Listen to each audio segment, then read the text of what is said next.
Hi, folks. How you doing? And welcome to another Bobster's Podblast. I have a very, very, very special guest here, and it's none other than the fantastic, amazing reporter, Hayley Palmer. Hayley, welcome to my show. How are you? I'm really good. Thank you so much for inviting me on. I love talking, and it's great to actually meet you virtually. So, thank you to you and everyone for tuning in today. Absolutely. And it's honestly, I'm so thrilled to have you on here because, like I said, it's great watching you. You're fantastic to watch on, like, when you're on GB News and you're doing your like Hollywood report and stuff. You're so perfect. You're fantastic. That's all I can say. And I'm just thrilled to have you on, you know, I can but relate. but yeah, it's just great having you on. But one of the things I would like to kind of ask you is, what made you want to be a presenter? Do you remember? Well, I've always loved talking, Bobby. Literally, I can remember in my school reports, they were like, kids, you just be quiet, basically, stop talking and do your work. So I've always sort of kind of grown up knowing that I'm a chatterbox. And but I was a dancer as well. I used to teach dancing and I loved doing that. But I was working in an office to earn some extra money, and I just really didn't like this office job, and I felt really, really quite sad looking back because it sort of just didn't feel right at all. And I thought, you know what, to do my dream job, which is presenting, but I just didn't know how to go about it because Mhm. there's not really a lot on the internet to help you. Yeah. I felt like people would laugh at me and just go, "Oh, you couldn't do that," because I felt like I'd left it too late because I was like 37 when I decided I wanted to be a presenter. But I applied on the internet to a 2-week placement at ITV Studios, Mhm. where I worked in a show called Dress to Impress, which is still showing now on ITV2. And I just loved it. As soon as I was there, I was like, this is what I want to do. And I went down to This Morning and to Loose Women, and I sat there and I watched, and I was like, yes. And I worked as a runner on Dress to Impress, and they were like, Hayley, you're doing great. We think you're better in front of the camera instead of behind the camera. And I was like, yeah, you're right. So yeah, it's been a really good journey. Fantastic. So you kind of knew then that that was your niche, that was like what you were good at type thing. And, because I kind of thought maybe like maybe if there was an opportunity to say go down the acting route or, you know, Well, I don't think I'd be a very good actor because I laugh quite a lot. So, I mean, I really respect actors because you have to really get into character. And I'm not yeah. sure, probably could with training, but Mhm. for me, presenting is like something I just find really natural to do, like what Yeah. we're doing now. I just like to have a conversation with someone. I'm genuinely like interested in people. I love people. I'm a people person. So it's, I would say it's the most natural thing to do Mhm. because I love finding out about people. I love finding people's stories. I love finding how it didn't happen overnight. You only see the glorified bit when they're a big mega superstar, but like, how do they come on that journey? It's Mhm. usually that really graft to get there. Mhm. It's something that I just really enjoy doing, and I know I love it because I get a buzz when I do it. Mhm. So I know I'm doing the right thing. Mhm. And the thing is, just listening to you just now, you are a people person. You're bubbly, and it's like, it's you feel like you're fixed here when you're listening to you chat as well, which is good too. It's like you draw people in type thing, which is nice as well. That's like I say, I do love people, and I love doing live TV as well. Like I've Yeah. got since I've been news, that's been a really good experience because before it was all pre-recorded, but as soon as you do live TV, that's a different technique, and you've Yeah. got prepared for anything that's thrown at you. And at Mhm. first, I was like, oh gosh, I was getting myself in a state, but now I just think that I can literally divert any question. I'm like a politician. I can Yeah, talk about fantastic. anything but Fantastic. And the thing is as well, I guess when you talk to different people, it's like, you've got different personalities who you're chatting to.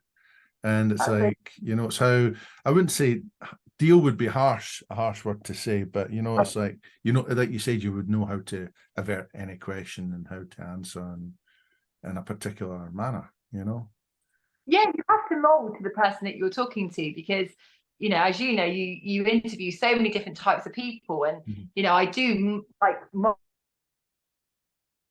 level of personality and stuff. You know, if someone's being really loud and bubbly, then I sort of mirror that back, but equally I can sort of tone it down if I need to.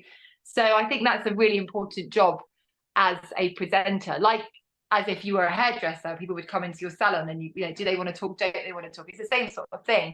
You have to be able to assess the situation straight away and go, right, where am I going to go with this to bring out the best in that person? Because sometimes people start off being quite cold and frosty. And I think you're not going to end up like this. You're going to end up telling me everything, you know. So I guess that's probably my thing, is that I like breaking people down. I like getting the best out of them. I like getting little nuggets, golden nuggets that other people haven't got before. You know, even if it's like what they've had for breakfast, then so be it. Like, people still love that, you know. But that's the thing, though, you know, and that's the beauty. Like, so if you talk to especially some lovely people or interesting people, or even older people, or people that have got stories to tell, and you know, and it's like, it's, you know, everyone's like a book, you know, they've all got a story to tell, you know. Yeah, absolutely. Yeah, it's so true. Everyone's got a story. Yeah, but I mean, going back to when you kind of started off in the TV stuff, and obviously, when whether you're a reporter or, you know, a newsreader or whatever, it's like, you start at the bottom. I mean, how did you actually start before actually kind of moving to different levels? I mean, was there maybe a time where you maybe thought, oh, you know what, I'm actually doing well in this, but I think I could actually do better, and maybe, you know, it's like ambition, maybe wanting to just kind of go up notches when it comes to particular parts of, say, reporting, or, you know, obviously you were a runner, but then you maybe want to get in front of the camera type thing, you know, I mean, stuff like that. Yeah, I actually went for a job on the Sky Channel that I'm on now. And when I went for that, I didn't actually get it straight away. I got a call 6 months later to say, we've got a opportunity for you to come in and present an 80s show. But it just shows you never know, and you should never give up on your dreams, because just because that wasn't the right time, 6 months down the line, they still remembered me with that, we like you, but you just weren't right for that job. So you know, when I go into colleges and schools and I give little lectures to like the students, and I'm always like, you know what, if you want your dream enough, then persist, because, you know, it could just be that your face doesn't fit, but it will do for something else. So if you want it enough and you work hard enough, I really think you can do anything you want. And I did radio as well. I started off in hospital radio. I used to go around and see all the patients and ask what their favourite songs were and play it for them. And that was very rewarding. You know, you look back on those days and you go, it was like really like lovely times that, you know, I'd go away, my heart was really warm. You know, it was a lovely thing to do. And I worked on community radio stations. I worked for months and months without getting paid for anything. But I was like, no, I'm going to do this. Like, it feels right, and I will have my time. And I worked my way up in radio as well. And I started training at Heart Radio, and, you know, I was making strides. But this industry is not the easiest of industries. You know, you have to sort of duck and dive to get to the top. Yeah. But you've got to stay focused. It's like an athlete. That's the way I see it. Like, in my mind, I'm really, really strong, and I know that I want it. So nothing gets in my way. Fantastic. You know, and that's the way to feel. That's the way to be. It's like, you know, it's like, I mean, obviously without being arrogant, you know, just thinking, you know, I could do this. Just being positive. It's positivity and self-belief, Hayley. You know, that's what it is. Watch other people do your dream job. And actually, when you speak to people, the main thing really is that people don't believe in themselves. And I didn't believe in myself when I first started, but it's something that you have to. Like, it's literally like 60%, I would say, is like knowing that you can do it, because it's something might be just stopping you, and you just got to get over that and go, I can do this. I know I'm the best person for this job. And like I say, it is like an athlete. You psych yourself up. You have to be in that zone. Otherwise, you're going to watch someone else get that job that you want. Fantastic. And the thing is, it's like, well, you've obviously struck a chord with people because you're doing really well, and it's great to see. I mean, you're fantastic on the TV. Absolutely. People say that because I forget that I'm on TV. I totally forgot I said that. My mum says sometimes, "Why did you say that for?" And I'm like, I don't remember saying it. It's just like, I feel really relaxed, just sat away in my own little Hayley world. Fantastic, absolutely fantastic. Now, you've interviewed so many famous people, haven't you? And it's like, who would you say was maybe who would you say was the nicest person you've ever interviewed? You know, there's so many nice people, and I'll tell you how I judge that is that, well, I've become friends with a lot of them. I sort of go around the house for a cup of tea. So that's like how I judge it. But no, I've had so many really good people. But I guess my favourite was Michael Bolton, because he was my mum's favourite. And he came on for my Christmas Day special, and I was like, oh my gosh, this is like Michael Bolton. Legend. Brilliant. And I was like, oh, could you give a shout out to my mum, please? And he was like, yeah, of course. Like, he was just like the nicest, down to earth person, and just couldn't do enough to help. And I always say the story of Anton de Beck from Strictly, because in the middle of lockdown, we were doing it via Zoom, the interview, and basically something went wrong with the technical side, which in lockdown it did, didn't it? And I had to phone him up and go, I'm really sorry, Anton, but could you just like record some of it? And I felt so embarrassed. I was like, you know what? Absolutely. What time do you need me? And he came on, he was chatting away. There's no care in the world. And I just thought, do you know what? That is just so lovely, because he didn't know who I was. I was, new to doing my show. And I just thought, he didn't make me feel silly. And, I just always remember his kindness. Yeah, fantastic. And it's like, I mean, you're so laid back when you speak to people, and that's what I've noticed about you as well. I mean, do you ever get nervous if you? I don't know why.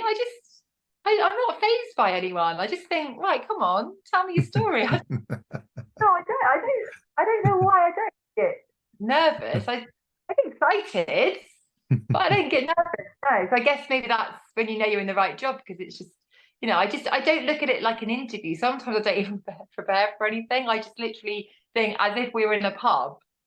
Like, and I've met you the first time. I'm like, well, you tell me about your single. You tell me about your book. Like, people love to talk about themselves. Yeah, so, totally. It's fine, yeah. But that's what I'm saying, though. But it's like, I mean, you must be a type of person who like must have a knack of, like, you have to draw people in to get the best out of an interview, and you do that, and I've noticed that about you. And it's funny, a lot of people that interview can't really do that, but that's what I like about how you do things, and you're so laid back as well, which is great to see, and a lot of younger reporters especially can look at you as an inspiration as well. Oh. Yeah, I mean, I think if you make people feel relaxed, they're more likely to tell you more. Absolutely. I'm not for that. I'm doing it because, like, I genuinely want people to have a really nice experience. And, it works, because if people have a nice experience in your show, they're telling their friends. And, that's how I got all the 80s stars on, because I started off doing just an 80s show. And literally, I think I probably interviewed most of that 80s gang. And, we're all friends, like, with most of them. And, especially with, like, people like the Fizz, formerly Bucks Fizz, with, like, Aston. I went to a spa day with her the other week, and her daughter. And, I've been around to Cheryl's and filmed with, had a cup of tea, and, I know her girls. And Mike Nolan's great. I filmed a documentary with the Fizz as well, through Mike Stock, who's Stock and Waterman. So they're just such lovely people. Mike Stock, I've got to say, amazing as well. Like, he's brilliant, because he gave me an opportunity, and you always remember people that have given you an opportunity, because we did a show like Top of the Pop style called That Was Then, This Is Now. We had all the 80s stars come on, and I just appreciate that he chose me, because there's so many presenters he could have chose, and he gave me that opportunity when I was starting out in the business. So you never forget those people that have helped you along the way. And the thing is, I mean, well, music's one of your passions as well, isn't it? I mean, you love music. And I've got music on the whole now. I've got Hayley in the background. And I mean, what type of bands or artists? I mean, who do you like listening to? Who makes you? I like Stock and Waterman music. So Kylie, Jason, Sonia, Banana Rama. That's my thing. Rick Astley, Never Gonna Give You Up. But don't let me sing any of them to you, because that would be tragic. Listen, you know what? There's nothing wrong with that, because I mean, I was at some music festival just outside Edinburgh a few years ago. This was not long. I think it was once the lockdown. I think, in fact, I'm sure it was before lockdown actually. And Jason Donovan was performing, and Too Many Broken Hearts, that stuff. And it was just, I couldn't believe it, just seeing him just on the stage. And then Kim Wilde came on, and it was mental. Mental. I'm name dropping now, but I went round to Kim Wilde's house, have tea with Kim and her dad Martha, which are legends. Yeah. They're the nicest people. So sweet. I love them. So yeah, you know what? It's nice when they're big stars, but it's nice when they're nice with it. And it's just yeah, it's a real thrill, when you've done a really good interview with them and you end up working with them again. Yeah. And I mean, I thought she was fantastic. I'll be honest with you, on that day when there were so many bands on, and so many 80s bands, but Kim Wilde to me was the best that was Yeah, on she's that day. hanging on. Love it. She was fantastic, absolutely fantastic. Wow, Now, now, now, oh, now you're doing a dream job just now, right? Now you're doing a job which you enjoy doing, don't you? And it's like, when you were younger, when you were at school or when you were just a wee lass, what did you want to do? Did you always want to do what you're doing now, or did you want to be a fire person or an astronaut or something? When I was growing up, I wanted to be a dancer, Mm-hmm. and I danced every night after school, tap, ballet, modern jazz, and I was always very theatrical and very extra. Which I still am now. And yeah, I just remember would have loved to have gone to theatre school, but I didn't unfortunately go. But I was always in the school plays and just always had this big personality, which I think the teachers didn't really know what to do with. So much so, I think actually my maths teacher from school messaged me on Facebook being like, "Oh, I've been reading about you. You're doing so well." I failed that. Yeah, very like I always probably knew I'd do something in like the arts world, but I also had a theatre school that for children that I ran with my friend, which was really rewarding as well. So yeah, like I just knew that I wouldn't be doing like a office job, put it that way, because I can't stop talking and I can't sit still. So yeah, there's no hope really apart from yeah, you don't want to be cooped up in an office all day, there. Well, I respect people that do, like, because I can't. It's just not for me, I admire people's discipline of doing it, and I guess you do get used to it. But like for me, I just I like to be, doing like exciting things, and it's just my personality, But everyone's got their gift. I really believe everyone's got something unique about them and like a purpose. So I think you've got to find out what your purpose is.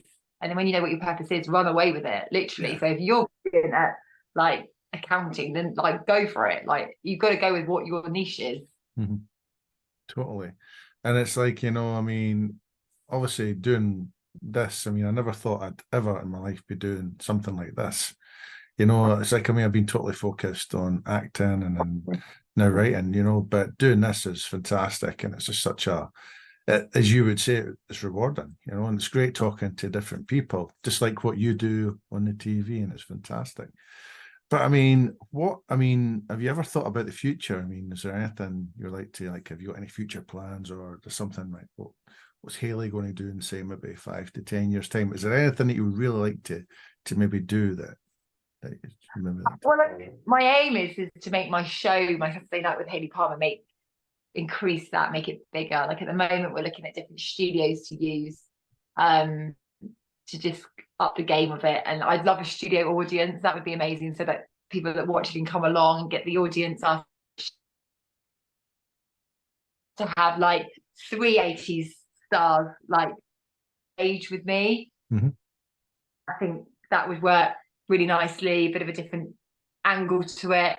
So that would be my aim, to bring my show up, and take it worldwide. I'm going too far now. You know what I mean? Like just expand that. That's my aim. Well, that'd be fantastic, and I'll be tuning into that each week as well. So that'd be great to see, But if I'm going to ask you another wee question, if you were going to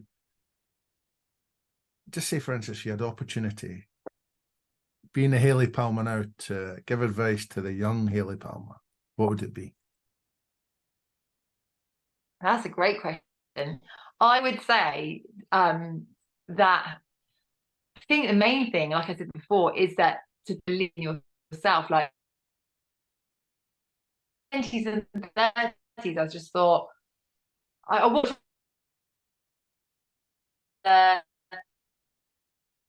self-love, the self-worth to go, this is me, I can do it. And it's only since I've got into my 40s, I'm getting old now, that I'm like, I can actually do this. Life isn't a dress rehearsal. This is exactly what I'm doing. I'm on the right path. So I would say that is the main thing. I think it's two things. I think one, it is believing, but taking that action.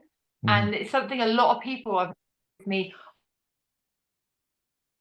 So I've never hear from them again. And I think you've got to take the action. There's no point like someone's going to knock on your door and like, would you like to come on this morning? It's not going to happen. You have to get out there. Like a massive thing that I always tell people, like, just because you've got rejected today doesn't mean that you can't try again in 3 months' time and follow up on that. That person that's rejected you could have left the company, and it could be someone else that likes you. You don't know what the reason is at that time, but definitely rejection is a big one. And rejection is something that's not go on and go, well, guess what? Job today. No, you put the glorified bit. So I think it's important to all get rejection. It doesn't matter how high up you are, you're still getting rejected. And now, instead of crying for 48 hours, I like cry for 10 minutes, eat ice cream, get back up, and start emailing again. Exactly. That's my Hayley Palmer. Exactly. You know, it's great hearing that, because it's, you know, you hear so many people, whether it's acting or whatever, you know, whatever job they want to do, you know, a lot of people kind of quit, or they think, oh, you know, maybe this isn't for me, and they maybe go into something but they're not happy with, you know. But yeah, good on you, man. Good on you. But you know, what I was going to ask you a really kind of quite a hard question just now. Well, I don't know what you think about this question, but obviously with you working on entertainment, you know, things like GB News has been entertainment and the segment for that. Now, obviously, I mean, I do watch GB News at times, you know, and I do watch other news shows. How would you compare, say, GB News to, say, like the other shows and other channels? I mean, I know like that you got news channels in America which have got their kind of side to the news which favor particular parties and stuff like that, you know. How would you say GB News to the people of Great Britain? You know, like how would they, I mean, deliver it compared to, say, you know, like BBC or, you know, particular other channels?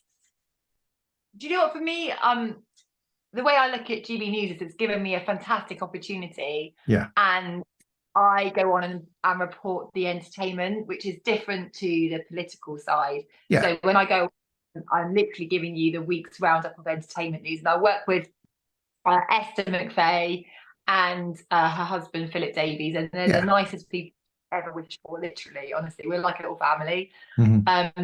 So for me, it's great experience. I'm sat there doing my dream job. It's live. I'm getting a real buzz when I do it. I get called in sometimes in the week if there's a big showbiz. So for me, it's different because it's for me, it's entertainment, and that's what I go on and yeah. And the thing is, I mean, you're working with so many famous people. I mean, obviously Piers Morgan does it. You've got Kirsty Gallagher, she's been on it, and you know, there's been your top rank people that have been doing it, you know, some real professionals. I think doing amazingly. It's got some brilliant names. Obviously, Eamon Holmes, and I went to Andre, and you know, it's fantastic. I think it's doing great. So I'm proud to be doing what I do on there, and I absolutely love it. I get so excited because I just honestly have the best time. Even behind the scenes, it's a great atmosphere there. It's really nice. You know, places you go to and you're like, oh, I don't really like the atmosphere. It's really fun. It's a really nice team. Yeah. And I genuinely love it. Fantastic. And especially like if you're going out to Hollywood and doing reports and stuff like that. Yeah, that was so lovely because I was like, I'm going to be away next week. Is there any chance I can report from Hollywood? Like, okay, Hayley. That was amazing because I was in front of the Hollywood sign. I was trying to get some Hollywood showbiz breaking news out there. And I thought, wow, I wish I could do this all the time. It's amazing. Absolutely So that fantastic. was, yeah, that was a real like golden moment, I'd say, this year. But if I had to pick one thing that has really stood out, that was one of those pinches in front of the Hollywood sign. Fantastic. And that's the thing, you know, I mean, was that like the first time you've been out there, like to do anything like that? I went out when I was at Disney and stuff, but I hadn't been out for a long, long time. So I loved it. Honestly, I was meant to stay 5 days. I ended up staying 10 days because I didn't want to come home. I didn't my flight. It's like my Right. flight. I'm like, I want to get on that flight. Fantastic. Down to Los Angeles and met some amazing people and podcast out there and radio station. So it's great. And they were so helpful as well. They were like super welcoming.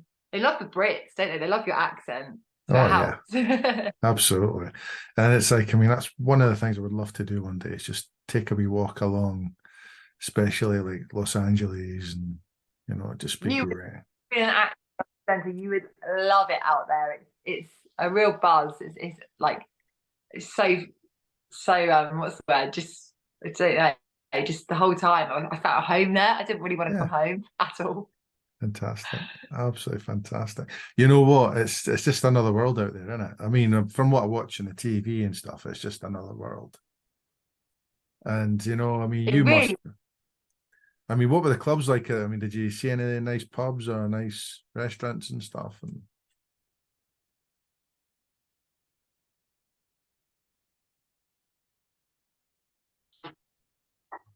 oh, did you? Oh, sorry, you must have got cut off there. Did you go to any nice restaurants or nice pubs or anything? yes, I did, but I was out there with my boyfriend. We were like, should we go to a nice restaurant or should we just go to the local diner? And I was like, let's go to the local diner and have a cheese toasty and chips. Fantastic. We You yeah. know what? Well, you know what? Honestly, well, I was going to ask you, are you going to be covering the Edinburgh Festival this year? Well, I'm not. I'm not. Are you? Hopefully, I'm hopefully going to be getting some people on this. So we'll just see what happens. You know, it's like I've met so many fantastic people in the festival. You know, and it's great. It's absolutely fantastic. That's honestly, you wouldn't believe the people that you would see there. It is unbelievable. Yeah, I'd love to get one here. Yeah, it does Yeah. look good. Well, honestly, well, get yourself up and don't be a stranger. You know, I've never even been to Edinburgh, so I'd love to go. that's an amazing sight. It's an amazing sight. Yeah, I've Really heard it is. amazing. Yeah. Good shopping and partying. Oh, definitely, definitely. But Yeah. but I tell you what, honestly, Hayley, that's us more or less came to the end of our show. And all I can say is, listen, thank you so much for coming on. And Thank me. it It's has so nice. been it's been it's been an absolute joy having you. Sorry, we've had some wee gremlins kind of going through. I think it's maybe just All internet day, thing. I'm sure. But But no, it's a real pleasure. And I hope your listeners enjoyed it. And if you want to message me on Instagram or Twitter, you want any advice about getting in the industry, then just pop me a line because I know what it's like when you start out. not a problem, not a problem at all. And it's just great to have. I mean, I wanted to have you on here weeks ago, you know, and obviously things we couldn't because you were so busy and stuff. And obviously myself is included. Yeah. But it's honestly fantastic having you on. And listen, honestly, thank you so much for coming on. And I'm absolutely delighted to have had you on here, honestly. Well chuffed. I really did it. Thank you for having me. And you're an amazing presenter as well. So keep going. I will do. I will do. Promises. But listen, thanks so much, Hayley. And listen, I hope you have a fantastic day and a fantastic week ahead. Okay, doke. Bye for now. Bye for now. Bye, Hayley.